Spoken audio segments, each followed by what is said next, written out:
This is an 8-egg meringue, so we've got 8 egg whites ready to go. Yep, we've got 7 in there. I'm going to add 1. So do you have a special way of getting the yolk out? I have a plastic bottle to remove the yolk from the white. So can I break that and then just put the whole egg in there and you'll take the yolk out? I would rather it go into a bowl. Right. And then compress the bottle, put it over the egg on the yolk, let go of the bottle and it sucks the yolk up inside the bottle.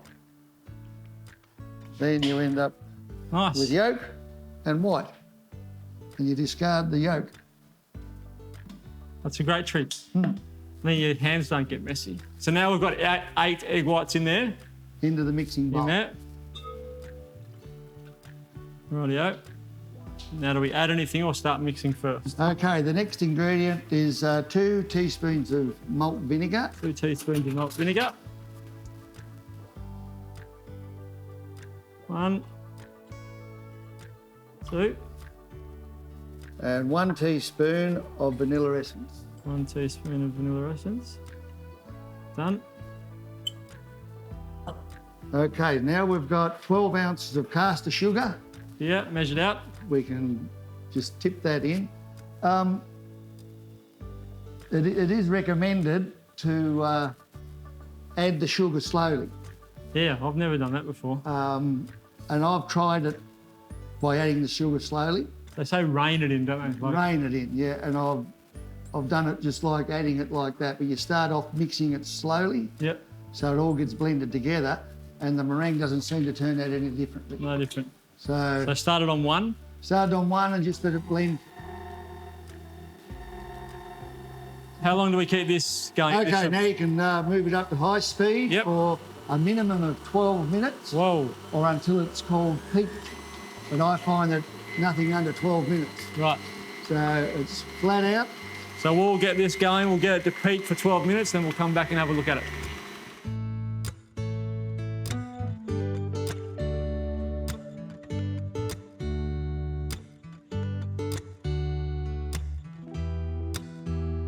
All right, so that's been going for about 12 minutes. 12 minutes minimum, you can go up to 14, as long as it's peaked and thickened right up, which it has. So what are we looking for here? I mean, it's probably quadrupled in size. Oh, yeah. Well, it's glossy. Yeah, it's glossy. It's mixed right through, and it's done what it's called peaked. Yep. All right, so take this off. We take that off. And then we put it on this, I use a large microwave plate and put baking paper on it. I sticky tape the baking paper on so it doesn't move around while you're trying to spread out the mixture.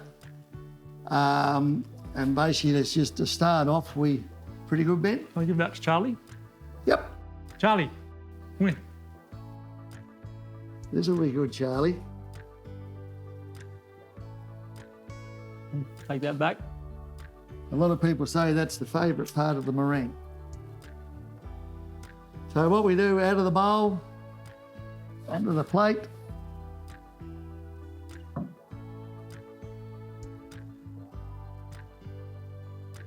Well, you can see why you need to sticky tape that down.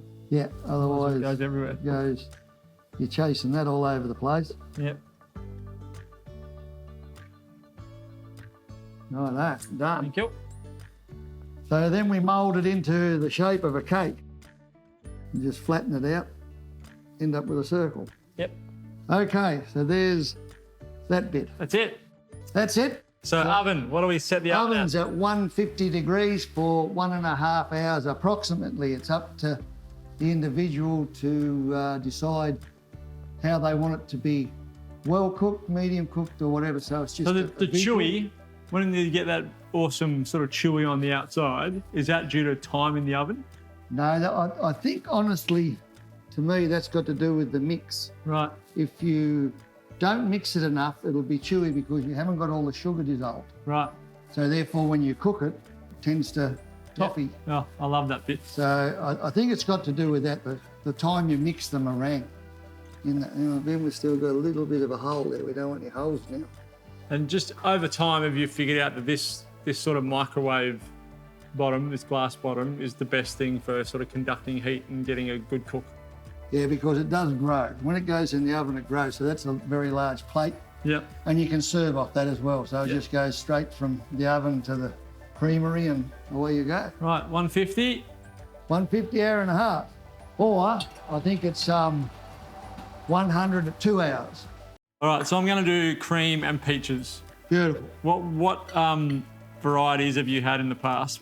I remember having banana. Banana, strawberries, passion fruit, a whole range of things. You can have a mix like a mixed pizza base. Yep.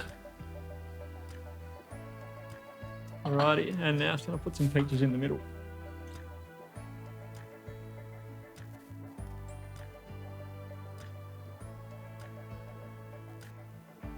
All right, any other tips you can give people about pavlova or meringue making, Dad?